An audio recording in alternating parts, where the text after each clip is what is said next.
She thought the janitor she married was too poor, too beneath her ambitions, so she dumped him to marry his boss, the man she believed owned the multi-billion-dollar technology empire where they worked.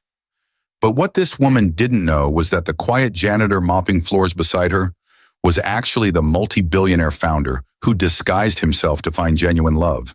And the boss she'd betrayed him for was merely a mid-level manager he'd hired years ago. The janitor she'd mocked, belittled, and abandoned for being unable to afford her dreams had been signing her paychecks all along, living undercover in the company he'd built from nothing, watching and waiting to see if anyone could love him for who he was rather than what he owned. Now, as she planned her wedding to a man whose borrowed authority would crumble with a single phone call, the billionaire janitor prepared to reveal the devastating truth, a revelation that would shatter her gold-digging fantasy, crush the arrogant imposter who'd stolen his wife, and expose them both before the entire company they thought they'd conquered. But would he destroy them completely, or would the love he'd once felt stay his hand at the final moment? And what price would she pay for choosing a title over the truth, ambition over authenticity, when she discovered that the man scrubbing toilets had been the king all along? Rebecca Walsh adjusted her diamond-studded watch, a knockoff she'd bought online but passed off as genuine, and wrinkled her nose as she passed the supply closet on the executive floor of Titan Technologies. The smell of industrial cleaner drifted through the air, mingling with the antiseptic scent that reminded her daily of how far she still had to climb.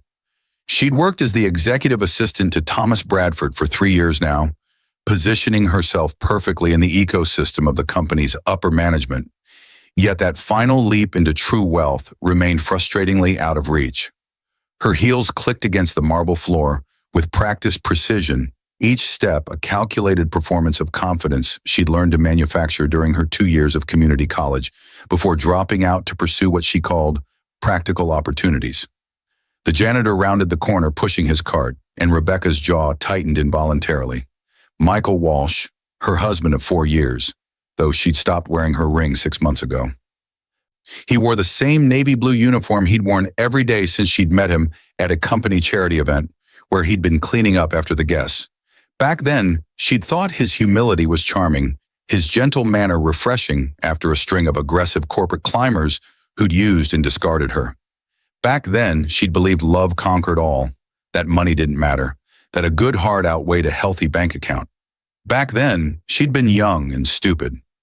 "Morning, Rebecca," Michael said softly, his gray eyes meeting hers with that same patient warmth that had first attracted her. He'd aged well in his late 30s, she noticed with irritation. His dark hair showed only hints of silver, his lean frame remained strong from the physical labor, and his face held a calmness that she'd once mistaken for wisdom, but now recognized as complacency. She didn't respond, simply brushed past him as though he were part of the furniture. Her phone buzzed with a text from Thomas, and her heart accelerated the way it always did when he contacted her. Thomas Bradford commanded attention whenever he entered a room, 6 feet tall, with silver-touched hair styled perfectly, wearing suits that cost more than Michael earned in 3 months, driving a Mercedes she'd admired through his office window countless times. Thomas represented everything she'd thought she wanted in a husband before she'd made the catastrophic mistake of marrying for love instead of ambition. The affair had started 8 months ago at an after-hours strategy meeting. Thomas had asked her to stay late, poured her expensive whiskey, complained about his lonely divorce, and kissed her against his desk with a hunger that had awakened something mercenary in her soul. Since then, they'd been conducting their relationship in expensive hotels, his luxury apartment, anywhere but near the company where discovery might complicate his position. He'd promised her everything: marriage once her situation was resolved, a promotion to junior executive, entrance into the social circles where real power concentrated. All she had to do was extract herself from the deadweight husband who cleaned toilets for minimum wage. Michael watched his wife disappear into Thomas's office, and something ancient and tired settled over his features. He'd known about the affair within 2 weeks of its beginning, had known because he'd installed the security systems throughout the building, because he monitored every access point, because nothing happened in Titan Technologies without his awareness. He'd watched his marriage disintegrate through camera feeds, and overheard conversations, had seen Rebecca transform from the woman who'd cried during their vows into someone he barely recognized. What she didn't know, what nobody except his lawyer and oldest friend knew, was that Michael Walsh had founded Titan Technologies 11 years ago in a garage with borrowed equipment and a revolutionary approach to cloud infrastructure. He'd built the company from nothing into an empire worth $47 billion, had navigated it through 3 major acquisitions and 2 recessions, had created thousands of jobs and changed how the world stored and accessed data. And then 5 years ago, exhausted by the endless parade of people who wanted something from him, who saw his wealth before his humanity, who performed friendship and love with transparent desperation, he'd made a radical decision. He'd hired a management team, stepped back from public operations, and assumed a disguise so complete that even his own wife didn't recognize the man she'd married. He'd created the Michael Walsh identity, complete with fabricated employment history, modest apartment, and working-class background, specifically to find someone who might love him for himself rather than his billions. He'd volunteered at that charity event specifically because Rebecca had caught his eye during a presentation. Her intelligence and drive evident even then, her beauty understated and natural in a room full of surgical enhancements and designer desperation. For 3 years before their marriage and the first year after, he'd believed he'd found something real. Rebecca had seemed different, focused on building a life together, talking about children and dreams that didn't require private jets or vacation homes.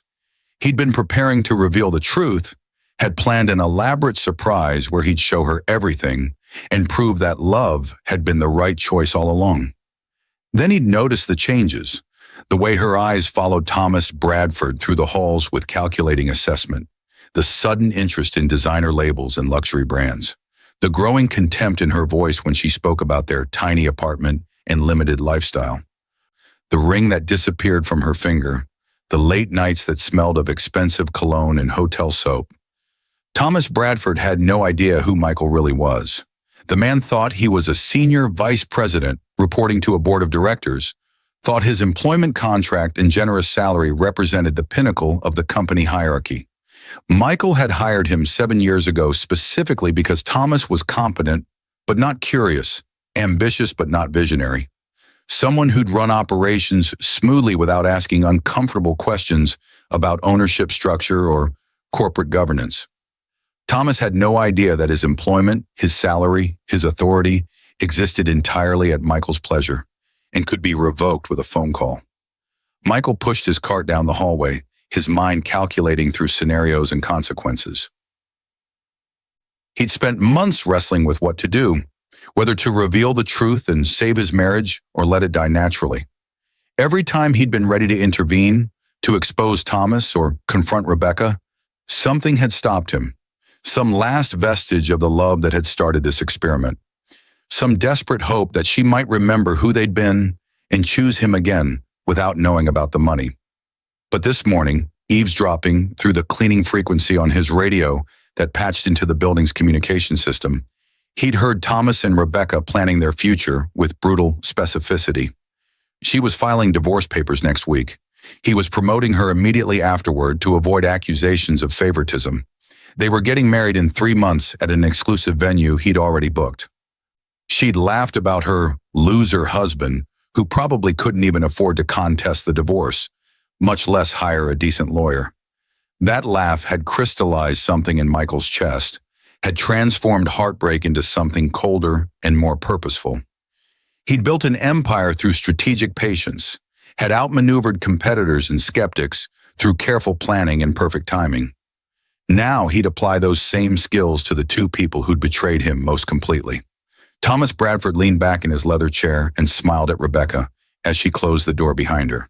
She'd worn the blue dress he liked, the one that showcased her figure without being inappropriate for the office, and her blonde hair fell in carefully styled waves that had probably taken an hour to perfect.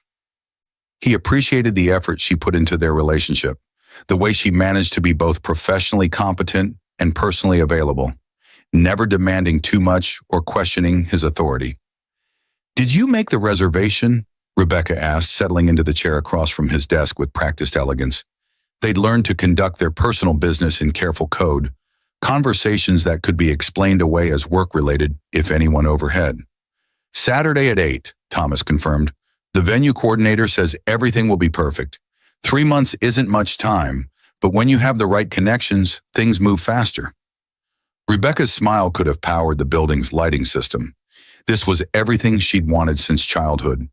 Watching her mother work 3 jobs to keep them in a shabby apartment while her father drank away his construction salary. She'd sworn she'd never struggle like that, never settle for less than luxury, never let love trap her in poverty the way it had trapped her mother. Michael had been a mistake, a romantic detour when she'd been too young to know better. Thomas was the correction, the path to the life she deserved. "I'm filing papers on Monday," she said quietly. "My lawyer says it'll be straightforward since we don't have assets to divide. Michael won't fight it. He knows he can't afford to."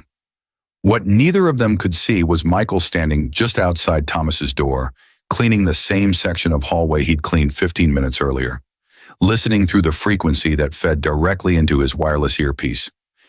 What they couldn't know was that every word they spoke was being recorded through systems Michael himself had designed, archived in servers that would preserve their betrayal in perfect digital clarity.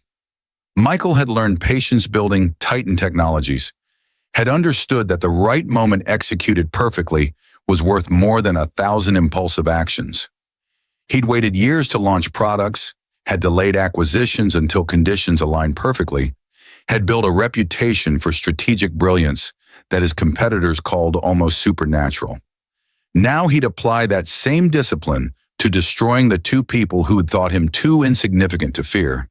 He pushed his cart toward the elevator, his mind already constructing the sequence of revelations that would unravel their lives with mathematical precision. First would come the documentation, evidence of their affair comprehensive enough to invalidate any claims of professional propriety. Then the corporate restructuring that would strip Thomas of his position and authority, making Rebecca's promotion impossible and exposing them both to company-wide scrutiny. Finally, the personal revelation that would show Rebecca exactly what she traded away, what her contempt and betrayal had cost her. But even as he planned their destruction, Michael felt something complicated stirring beneath the anger. He'd loved Rebecca once, genuinely loved her in ways that money had never been able to purchase. Part of him still remembered the woman who'd fallen asleep on his shoulder during movies, who'd talked about opening a bookstore someday, who'd kissed him in the rain outside their first apartment and said she'd never been happier. That woman was still somewhere inside the calculating stranger who'd taken her place, wasn't she? Or had the transformation been complete, the original Rebecca consumed entirely by ambition and greed? The elevator doors closed, and Michael caught his reflection in the polished steel. He looked like exactly what he was pretending to be, a middle-aged janitor with tired eyes and calloused hands, someone the world had trained itself not to see. Perfect camouflage for a billionaire who'd learned that wealth exposed you to endless performance, that everyone wanted something, that genuine connection required the removal of everything that defined you in society's eyes. His phone buzzed with a message from David Chen, his lawyer and the only person who knew the complete truth. The message was brief. Final confirmation needed before proceeding with revelation protocol. This can't be undone once initiated. Are you certain? Michael stared at the message for a long moment, his thumb hovering over the reply option. One word would set everything in motion, would transform him from invisible janitor back into the billionaire founder, would expose Thomas and Rebecca to consequences they couldn't imagine. One word would end the experiment that had consumed 5 years of his life, would prove that his cynicism had been justified all along, that love without knowledge of wealth was as impossible as he'd feared. But he didn't type that word yet. Instead, he pocketed the phone and returned to his work, pushing his cart through hallways where executives rushed past without seeing him, where his wife laughed in another man's office about divorcing the poor loser she'd mistakenly married. He'd wait until Monday, would give Rebecca one final weekend to remember who they'd been, would offer her one last chance to choose the truth over the lie. If she filed those papers, if she walked into that lawyer's office and destroyed their marriage for Thomas Bradford's empty promises, then he'd unleash everything. But if some part of her hesitated, if some fragment of the woman he'd loved surfaced in these final days, then maybe, just maybe, there was still something worth saving beneath the wreckage of what they'd become. Michael cleaned the executive floor with methodical precision, invisible and ignored. A billionaire pretending to be poor while his wife prepared to abandon him for a man pretending to be rich. The irony was so perfect it was almost beautiful. The tragedy was that Rebecca had no idea that the man scrubbing her floors had been the king all along. That her contempt for his poverty was contempt for a disguise so complete she'd married it without ever questioning what might lie beneath. The weekend began with rain hammering against the windows of the modest two-bedroom apartment Michael had maintained throughout his marriage. Rebecca had stopped coming home most nights, preferring to stay at Thomas's luxury penthouse with its panoramic city views and imported marble floors. But tonight, surprisingly, she'd returned, moving through their shared space with the detached efficiency of someone visiting a place they'd already abandoned emotionally. Michael sat on their worn couch, bought secondhand during their first year of marriage, and watched his wife pack designer clothes into expensive luggage that Thomas had probably purchased. She moved through the bedroom with brisk efficiency, separating her life from his with the cold practicality of someone executing a business transaction.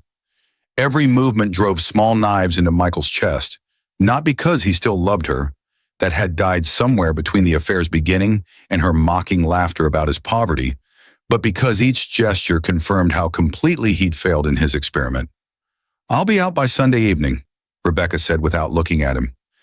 "My lawyer will contact you Monday about the divorce papers. I'm not asking for anything. You don't have anything worth taking anyway." The contempt in her voice was casual, automatic, as though his worthlessness was so obvious it required no emphasis. Michael absorbed it silently, his face showing nothing of the calculations running behind his eyes. He'd built a $47 billion empire by reading people accurately, by understanding motivations and predicting behaviors with algorithmic precision. Rebecca's transformation wasn't mysterious. She'd always wanted wealth and status, had simply convinced herself temporarily that love might substitute for luxury. The moment Thomas had offered her an entrance into the world she'd always craved, her true nature had reasserted itself with brutal clarity. "Can I ask you something?" Michael said quietly, his voice carrying none of the authority that had commanded boardrooms and negotiated billion-dollar deals. "When did you stop loving me? When did I become something you needed to escape?" Rebecca paused, a silk blouse halfway into her suitcase. For just a moment, something flickered across her face. Guilt, maybe, or the ghost of affection. But it vanished quickly, replaced by the hardened determination that had characterized her these past months. "I don't know if I ever really loved you," she said, and the honesty was somehow worse than deliberate cruelty would have been. "I loved the idea of you, maybe. The humble, kind-hearted man who didn't care about money or status. But that stops being romantic when you're 32 years old and still living paycheck to paycheck. When your friends are buying houses and taking vacations and building real lives while you're worrying about utility bills. We could have built something," Michael offered, testing her, giving her one final opportunity to see beyond the surface.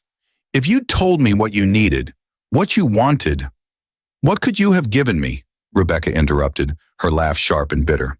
"Another year in this apartment? Another decade of thrift store furniture and discount groceries?" "I wanted more, Michael. I deserved more. And Thomas can give me everything you never could." Michael nodded slowly, something final settling into place behind his ribs. He'd wondered if there might be some scenario where revelation changed things, where showing her the truth might undo the betrayal. But her words confirmed what he'd suspected. Rebecca hadn't fallen out of love with him. She'd fallen in love with what she thought Thomas represented: the money, the status, the entrance into a world she'd always coveted. Showing her that he'd possessed those things all along wouldn't repair what was broken. It would only prove that her values were exactly as shallow as they appeared. "I hope you find what you're looking for," Michael said finally, and meant it in ways she couldn't comprehend. He hoped she found exactly what she'd chosen, that she lived with the full consequences of trading substance for appearance, authenticity for performance. Rebecca zipped her suitcase and moved toward the door, pausing only to leave her keys on the kitchen counter. "I'm sorry it ended this way," she said, but the apology was reflexive, empty of genuine remorse. "You're a good person, Michael. You deserve someone who wants the simple life you're offering. That person just isn't me." The door closed behind her with a finality that echoed through the apartment. Michael sat in the silence for a long moment, processing the end of a marriage that had been over for months, but was only now officially dying. Then he pulled out his phone and typed a single word to David Chen. "Proceed." The response came immediately. Monday morning, 9 a.m. Corporate headquarters, main conference room. All documentation has been prepared. All parties have been notified. Are you ready? Michael looked around the apartment that had been his hiding place, his laboratory for testing humanity's capacity for genuine connection. He'd learned what he needed to learn, had confirmed his darkest suspicions about wealth and authenticity. The experiment was complete. Now came the revelation, the exposure, the moment when the janitor removed his disguise and showed the world what had been hidden in plain sight all along. "Ready," he typed back. "Let's show them what they couldn't see." Thomas Bradford spent Sunday afternoon at his country club, networking with executives and investors who saw him as a rising star in the technology sector. He'd cultivated this image carefully over his 7 years at Titan Technologies, positioning himself as a key decision-maker, allowing people to assume he held more authority than his actual title suggested. The strategy had served him well, had opened doors, generated opportunities, and now had delivered Rebecca Walsh, beautiful and ambitious, exactly the kind of wife who'd complement his rise to genuine power. He'd originally planned to wait before leaving his current position to build his resume for another year before pursuing CEO roles at smaller companies. But with Rebecca motivating him, with her connections and intelligence supporting his ambitions, he'd begun to think bigger. Perhaps he'd demand a promotion, leverage his essential status to extract more authority from the mysterious board that controlled Titan's highest levels. Perhaps with Rebecca beside him, he'd finally break through to the inner circle he'd never quite managed to access. His phone buzzed with a message from Rebecca, a photo of her new apartment, luxurious and bright, with a caption that read, "Our future starts now." Thomas smiled and ordered another scotch, imagining the life they'd build together. Power couple, society pages, the kind of influence that translated to real wealth rather than just salary. He'd made a good choice pursuing her, had recognized her potential early, and positioned himself perfectly to benefit from her trajectory. What Thomas Bradford didn't know, what he couldn't know because he'd never bothered to question the fundamental structure of the company he worked for, was that his entire position existed in a corporate shadow. He reported to a board that didn't make decisions, managed divisions that operated on autopilot, signed documents that had no real authority. He was a figurehead, maintained by the actual owner as useful camouflage, given just enough responsibility to feel important while never accessing the genuine levers of power. Monday morning would shatter that illusion with surgical precision. Michael spent Sunday evening in his real home, a modernist mansion in the hills overlooking the city, purchased anonymously through shell corporations and visited only when he was certain no one was watching. The contrast between this space in the modest apartment was almost absurd. Soaring ceilings, original artwork, technology integrated so seamlessly it was nearly invisible. This was what $47 billion looked like when you didn't need to prove anything to anyone. David Chen arrived at 7 with a briefcase full of documentation and a tablet displaying the presentation they'd prepared. He was a thin, intense man in his 50s who'd been Michael's roommate in college and had helped structure every major deal that built Titan Technologies. More than a lawyer, he was the architect of Michael's disappearing act, the only person who'd supported the experiment even while questioning its wisdom. "Last chance to reconsider," David said, spreading documents across Michael's marble dining table. "Once we initiate this tomorrow, there's no walking it back. Rebecca will know what she lost. Thomas will lose everything he thought he had. The entire company will know you've been there all along watching." Michael studied the evidence they'd compiled. Time-stamped photographs of Thomas and Rebecca in hotels, expense reports showing company money funding their affair, text messages discussing their future while mocking the pathetic janitor Rebecca was married to. Most damning were the recordings from Thomas's office, conversations where he discussed leveraging his relationship with the board to secure Rebecca's promotion, where he joked about the poor fool cleaning floors while his wife planned a better future. She had months to choose differently, Michael said quietly. Every time I cleaned that hallway, every time she walked past me like I was invisible, every time I heard her laugh about my poverty, those were choices, David. Active decisions to value appearance over substance, money over character. Tomorrow isn't punishment, it's revelation. I'm just showing them what was always true. David nodded slowly. And after? When they know, when the company knows, when Rebecca understands that the janitor she dumped was actually the billionaire founder, what then? Do you think revelation will hurt more than the divorce would have? I don't want it to hurt, Michael said, though he wasn't certain that was entirely true. I want it to teach. I want Rebecca to understand what she traded away, what her contempt cost her. I want Thomas to learn that authority without substance is just performance. And I want everyone else in that company to see what I saw, that wealth distorts everything, that people can't be trusted to love what they can't see, that my experiment failed exactly as cynically as I'd feared. That's a lot of weight to put on one revelation, David observed, and it doesn't leave much room for mercy, for the possibility that people make mistakes without being irredeemable. Michael met his friend's eyes, something ancient and sad moving behind his expression. If Rebecca had shown any hesitation, any doubt about divorcing me, any fragment of the woman I married, I would have stopped this. I gave her every opportunity to choose love over money. She chose money every time. That's not a mistake, David. That's character. The tablet on the table displayed the conference room schedule. 9 a.m. Monday morning, mandatory executive meeting, all senior staff required to attend. Thomas Bradford would walk into that room expecting a routine strategy session. Rebecca would be there as his assistant, probably already wearing the ring he'd given her this weekend. They'd sit together, confident in their future, unaware that the janitor who'd cleaned that conference room for years was about to remove his disguise and show them exactly what they couldn't see. Michael's phone buzzed with a message from Rebecca, forwarded through their shared cell plan. It was addressed to one of her friends. Finally free tomorrow. Papers filing at 10. Michael was sweet but too poor to build a real life with. Thomas is everything I should have chosen from the start. Successful, ambitious, actually going somewhere. The janitor thing was cute until it became my entire reality. David saw Michael read the message, saw something final settle into his friend's features. Still think mercy is warranted? Michael asked quietly. No, David admitted. I suppose not.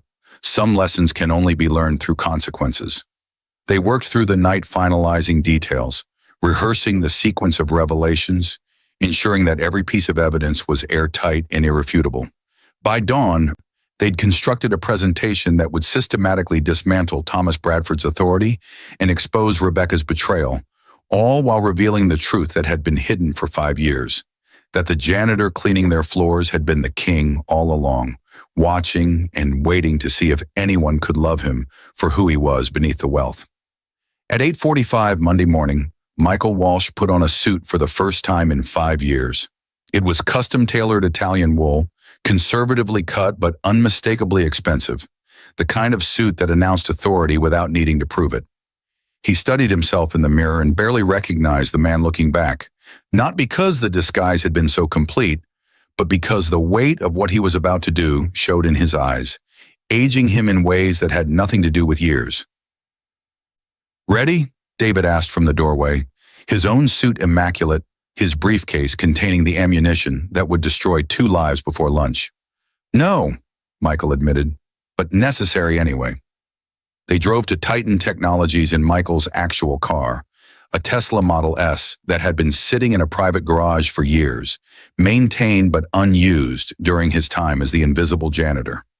The building rose against the morning sky like a monument to ambition, 47 stories of glass and steel housing, thousands of employees who had no idea their founder was about to reappear. Michael used his private entrance, a key card that still worked despite years of disuse, taking them directly to the executive floor. He could hear voices in the conference room, Thomas holding court while Rebecca organized materials. neither of them aware that their entire world was about to invert. At exactly 9 o'clock, Michael opened the conference room door and walked inside. The conversations died immediately, confusion rippling through the assembled executives as they tried to process why their janitor was wearing a suit that cost more than most of their monthly salaries, why he was carrying himself with sudden authority that seemed to radiate from his posture. Thomas recovered first, standing with practiced dominance. "I don't know what you think you're doing, Walsh, but this is a private executive meeting. You need to leave immediately, or I'll have security remove you." "Sit down, Thomas," Michael said quietly, his voice carrying none of the deference that had characterized his janitor persona. "You don't have the authority you think you do. You never did." Rebecca was staring at him with something approaching horror, her mind clearly struggling to reconcile the humble janitor she'd married with this transformed figure who moved through the room like he owned it. Which, of course, he did. Owned the room, the building, the company, everything. David connected his tablet to the conference room display, and Michael's photograph appeared on the screen. Not the candid shot from his employee badge, but his official portrait from the company's founding documents. Beneath the image, text displayed his full name and title. Michael Anthony Walsh, founder and CEO, Titan Technologies. "What is this?" Thomas demanded, though his voice had lost its certainty, authority cracking as he processed implications his mind wasn't quite ready to accept. "This is revelation," Michael said simply. "This is me showing you what you couldn't see, what you never bothered to look for. I founded Titan Technologies 11 years ago, built it from nothing into what you see today. 5 years ago, I stepped back from public operations and created the Michael Walsh identity, the janitor identity, specifically to see if anyone in this company could value substance over appearance, could love a person rather than a position." The conference room had gone completely silent, every executive frozen as they recalculated their entire understanding of the company's structure. Michael could see the realization dawning on their faces, the sudden comprehension of how thoroughly they'd been deceived. "Rebecca," Michael continued, turning to his wife, who had gone pale as comprehension destroyed her carefully constructed future. "You knew me for 7 years, married me for 4. In all that time, did you ever wonder why I seemed educated beyond my position? Why I understood business strategy and corporate finance? Why I never seemed worried about money despite a janitor's salary?" She couldn't speak, her mouth opening and closing soundlessly as her mind worked through implications that were destroying her piece by piece. The man she'd mocked for poverty was the billionaire founder. The loser she'd divorced for being beneath her ambitions had been signing her paychecks all along.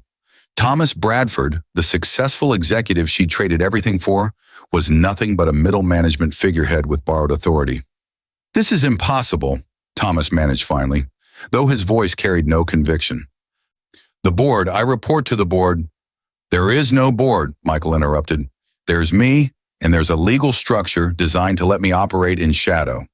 You report to managers who report to directors, who report to vice presidents who all ultimately answer to me. You're a senior vice president, Thomas, which means you're 4 levels below actual authority. You run operations because I chose to let you, because you're competent enough to keep things stable, while I observe from the floor you never bothered to notice." David advanced the presentation, and suddenly the screen filled with evidence. Photographs of Thomas and Rebecca in hotels, expense reports documenting their affair funded partially by company money, text messages planning their future while mocking the pathetic janitor.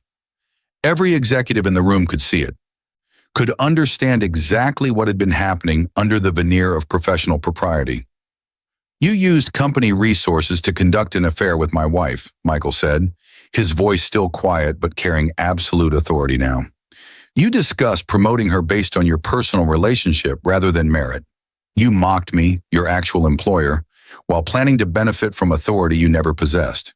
And Rebecca, you traded a genuine relationship for what you thought was wealth and status, never realizing you already had access to more wealth than you could spend in 10 lifetimes. Rebecca found her voice finally, though it came out broken. "You lied to me.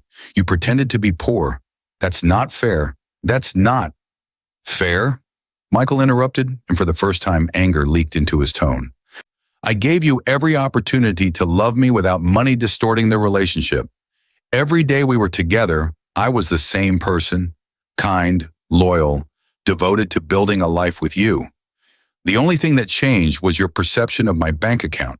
You didn't fall out of love with me, Rebecca. You fell out of love with poverty. There's a difference. What happens now? Thomas asked, his voice hollow as he understood his entire life was collapsing in real time. You destroy us? Ruin our careers? Make us pay for, what, falling in love? Michael studied the man who'd been sleeping with his wife, who joked about the janitor cleaning his office while planning a future built on betrayal. He'd imagined this moment for months, had constructed elaborate scenarios of revenge and exposure. But now, standing here watching them break, he felt only exhaustion and a strange, sad clarity. Thomas, you're fired, Michael said simply. Effective immediately. Security will escort you from the building. I'll provide you with a reference that accurately describes your competence in operations management, but nothing more. What you do with that is up to you. Thomas opened his mouth to argue, but David gestured to the door where security personnel were already waiting. The man who'd thought himself powerful left the conference room in shame, his borrowed authority stripped away in seconds, exposing the middle manager beneath the performance. Michael turned to Rebecca, who was crying now, mascara running down her cheeks as she understood the magnitude of what she'd lost. You wanted the divorce, he said quietly. You'll get it. I won't contest anything. Won't make it difficult. But you don't get the promotion Thomas promised. You don't get access to wealth you divorced me to pursue. You get exactly what you thought you'd get when you left the poor janitor. Nothing. Michael, please, Rebecca whispered. If I'd known, if you'd just told me, if you'd known, you would have stayed for the money, Michael interrupted. That's exactly the problem, Rebecca. I needed to know if anyone could love me without it, without the performance and the pretending. You proved they couldn't. You proved my cynicism was justified all along. He nodded to David, who began distributing folders to the other executives in the room. Inside, you'll find organizational charts showing the actual corporate structure, contact information for reaching me directly, and explanations for why I maintain this disguise. Effective immediately, I'm resuming public control of Titan Technologies. We'll be making significant changes to company culture, compensation structures, and promotion criteria to emphasize substance over appearance. Michael walked to the door, then paused and turned back to Rebecca one final time. She looked destroyed, her careful makeup smeared, her designer dress suddenly seeming like costume rather than armor. The woman he'd loved was still in there somewhere, he supposed, buried under ambition and regret. But that woman had made her choices, had valued appearance over authenticity, money over love. I really did love you, Michael said quietly. The man you married, the janitor you mocked, that was me without the money complicating things. That was the most honest version of myself I've ever shown anyone. And you chose to destroy it for a fantasy, for borrowed status, for everything that doesn't matter. I hope Thomas's penthouse was worth it. I hope the luxury was worth trading for something that could have been real. He left before she could respond, walked out of the conference room that had witnessed his revelation, moved through hallways where employees were already whispering about the transformed janitor who turned out to be their founder. David followed quietly, giving Michael space to process what they'd just done. Outside in the parking lot, Michael paused beside his Tesla and looked back at the building he'd created. 47 stories of ambition and innovation, thousands of employees pursuing dreams and building futures, all of it resting on foundations he'd laid when he was barely 30 years old. He'd built something extraordinary, had changed the world in small but meaningful ways, and he'd been willing to risk it all on an experiment in authenticity, a test of whether love could exist separate from wealth. The experiment had failed. Rebecca had proven that money mattered more than character, that status trumped substance, that people couldn't be trusted to love what they couldn't see. His cynicism had been vindicated completely. So why did victory feel so much like grief? What now? David asked quietly. You've exposed them, revealed yourself, proved your point. What comes after revelation? Michael climbed into his car and started the engine, not yet sure where he was driving. Now I figure out if there's any point in being authentic when authenticity just teaches you how alone you really are, he said finally. Now I accept that the janitor was the only version of me anyone might have loved genuinely, and even that wasn't enough once poverty became inconvenient. He drove away from Titan Technologies, leaving behind the company he'd built and the wife he'd lost, heading toward a future that stretched before him with hollow certainty. He had $47 billion, complete corporate authority, and absolute proof that his darkest fears about wealth and connection had been accurate all along. The janitor she dumped for being too poor had been the multi-billionaire founder wearing the most elaborate disguise she'd never bothered to see through. And now that the truth was revealed, now that she understood what she'd traded away, the knowledge would crush her exactly as completely as she'd crushed the gentle man who'd loved her before wealth complicated everything. Michael had won. He'd destroyed them, exposed their betrayal, proved his point with mathematical precision. But as he drove through the city toward his empty mansion in the hills, he couldn't escape the feeling that he'd lost something far more valuable than anything he'd taken from Thomas and Rebecca. He'd lost the last hope that authenticity might matter more than appearance, that someone might love the janitor even after learning he'd been the king all along.